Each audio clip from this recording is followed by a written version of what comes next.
Hello.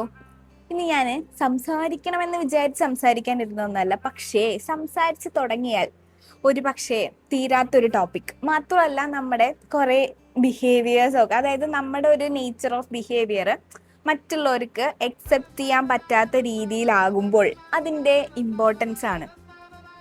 മനസ്സിലായില്ല അല്ലേ? പറഞ്ഞുതരാം. അതായത് നമ്മുടെ ഒരു കൈൻഡ് ഓഫ് ബിഹേവിയർ ഉണ്ട്, അത് ബാക്കിയുള്ളവർക്ക് അക്സെപ്റ്റ് ചെയ്യാൻ പറ്റുന്നില്ല എന്ന് വിചാരിക്കാം. അങ്ങനെയുള്ള ഒരു ബിഹേവിയറിനെ പറ്റി നമുക്ക് സംസാരിച്ചോ. അങ്ങനെ ഒരു ബിഹേവിയർ ഉള്ള ഒരാളാണ് ഞാൻ. ഇത് വീഡിയോ കണ്ടു കഴിയുമ്പോൾ നിങ്ങളെ ചിലരൊക്കെ തോന്നും നിങ്ങൾക്കും ആ ബിഹേവിയർ ഉണ്ട് എന്നുള്ളത്. അങ്ങനെയുള്ളവരെന്തായാലും കമൻറ്റ് ചെയ്തോളൂ കേട്ടോ. സോ നമുക്ക് എന്തായാലും വീഡിയോയിലോട്ട് കിടക്കാം.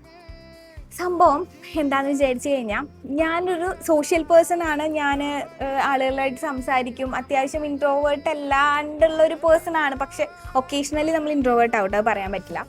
അപ്പം അങ്ങനെയുള്ള ഒരാൾ, നമുക്കിപ്പോൾ ഒരു ഫ്രണ്ട് ഉണ്ടായി, നമ്മളൊരു ഫ്രണ്ടിൻ്റെ അടുത്ത് ഈവൻ ഫോർ എക്സാമ്പിൾ ഞാൻ ഒരു കൊളീഗിൻ്റെ അടുത്ത് പറയാൻ കേട്ടോ. ഒരു കൊളീഗ് ഉണ്ടായി, നമ്മൾ കൊളീഗിൻ്റെ അടുത്ത് സംസാരിക്കുന്നു. ദെൻ നമ്മൾ ആ ഒരു കമ്പനി നമ്മൾ റിസൈൻ ചെയ്തു. ആ ഒരു കൊളീഗായിട്ട് നമ്മൾ അതായത് നമ്മൾ ഈവൻ ചായ കുടിക്കാൻ പോകുന്നു, എല്ലാം നമ്മൾ അത്രയും ഡിസ്കസ് ചെയ്യുന്ന, അത്രയും നമ്മൾ ഇൻറ്റിമസിയോടുകൂടെ നമ്മൾ കൊണ്ടുനടക്കുന്ന ഒരു പേഴ്സൺ ആണ് കേട്ടോ. സോ അങ്ങനെയുള്ള ഒരാളുടെ കൂടെ നമ്മൾ നല്ല രീതിക്ക് പോയിക്കൊണ്ടിരിക്കുന്നു. ദെൻ 1 ഇയർ കഴിഞ്ഞപ്പോൾ ഞാൻ ആ കമ്പനിയിൽ നിന്ന് റിസൈൻ ചെയ്തു. ഞാൻ നെക്സ്റ്റ് കമ്പനിയിൽ ജോയിൻ ചെയ്തു. സോ ആ കമ്പനിയിൽ വർക്ക് ചെയ്ത ഒരു 1 ഇയർ പീരീഡ് ഞാൻ ഈ കൊളീഗുമായിട്ട് ഡെയിലി ചാറ്റ് ചെയ്യായിരുന്നു. ദെൻ ആഫ്റ്റർ ദാറ്റ് ഞാൻ നെക്സ്റ്റ് കമ്പനിയിൽ ജോയിൻ ചെയ്തു. പിന്നെ ഞാൻ ഈ ഒരു കൊളീഗായിട്ട്, കമ്പനി ഉണ്ട് ഇപ്പോൾ വീക്ക്ലി വൺസ് ആയി, പിന്നെ മന്ത്ലി വൺസ് ആയി, അങ്ങനെ ഒരു ഗ്യാപ്പ് എന്ന് വെച്ച് കഴിഞ്ഞാൽ ഒരു ചാറ്റിങ്ങിൽ എനിക്ക് അത്രമാത്രം, അതായത് പുള്ളിക്കാർ ഇപ്പോൾ ഡെയിലി മെസ്സേജ് അയക്കുന്നുണ്ട്, പക്ഷെ നമുക്ക് പ്രത്യേകിച്ച് സംസാരിക്കാനൊന്നുമില്ല എന്നുള്ളൊരു ഫീലൊക്കെ തോന്നും. സോ അതെന്തുകൊണ്ടാണെന്ന് എനിക്ക് അറിയില്ല. ഇപ്പോൾ എന്താണെന്ന് വിചാരിച്ചു കഴിഞ്ഞാൽ, ഇപ്പം എന്നെ പറ്റി കുറേ പേര് പറയുന്ന സംഭവം എന്താണെന്ന് വെച്ച് കഴിഞ്ഞാൽ, ഓക്കെ പുതിയ ആൾക്കാരെ കിട്ടിയപ്പോൾ പഴയ ആരെയും വേണ്ട. അത് വേണ്ടാത്തതുകൊണ്ടല്ല സംഭവം.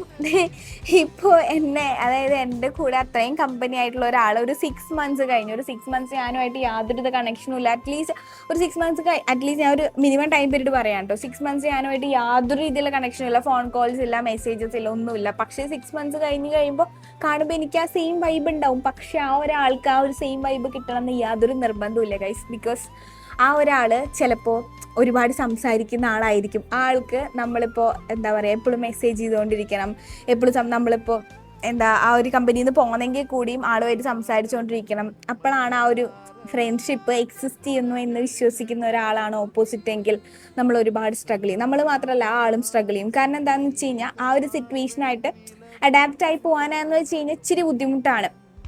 എൻ്റെ ഒരു ക്യാരക്ടർ വെച്ച് ഞാൻ ആ ഒരു സിറ്റുവേഷനോട്ട് ഇറങ്ങിയും പോവില്ല. പക്ഷെ ആളുടെ ഒരു ക്യാരക്ടർ വെച്ച് ആ ആൾ ഒരു സിറ്റുവേഷനിൽ നിന്ന് ഇങ്ങോട്ട് കയറിയും വരത്തില്ല എന്ന് പറഞ്ഞൊരവസ്ഥയിലോട്ടാണ് നമ്മൾ കടന്നു പോവുക.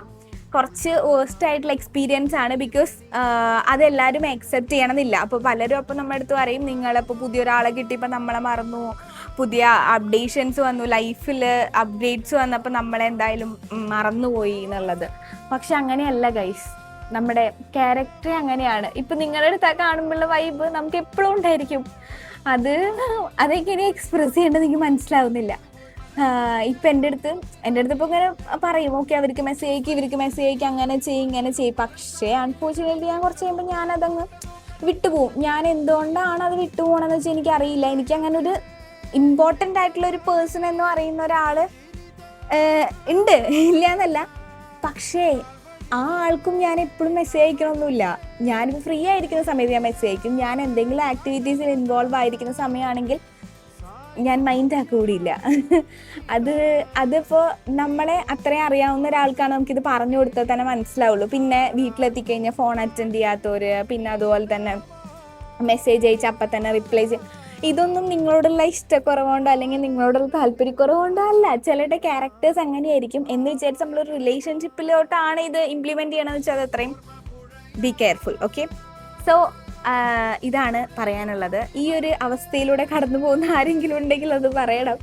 കാരണം ഇത് ഇച്ചിരി കഷ്ടപ്പെടുന്ന ഒരവസ്ഥയാണ്. നമുക്കത് എത്രമാത്രം അതിൽ നിന്ന് നമ്മൾ എത്രമാത്രം ഇങ്ങനെ മാറി നിൽക്കാനായിട്ട് ശ്രമിക്കുന്നു, അത് വീണ്ടും വീണ്ടും നമ്മുടെ ഉള്ളിലോട്ട് അറ്റാച്ച് ചെയ്ത് വരുന്ന ഒരു ഫീലിംഗ് ആണ്. എനിക്കിപ്പോൾ അങ്ങനെയാണ് തോന്നുന്നത്.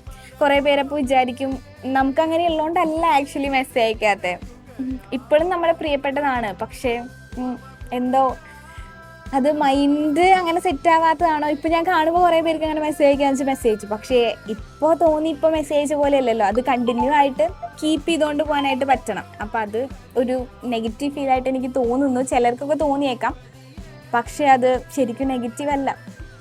ഓക്കെ, അത് അവസ്ഥയാണ്. എനിവേ, കൂൾ ഗുരു, ശുക്രിയ.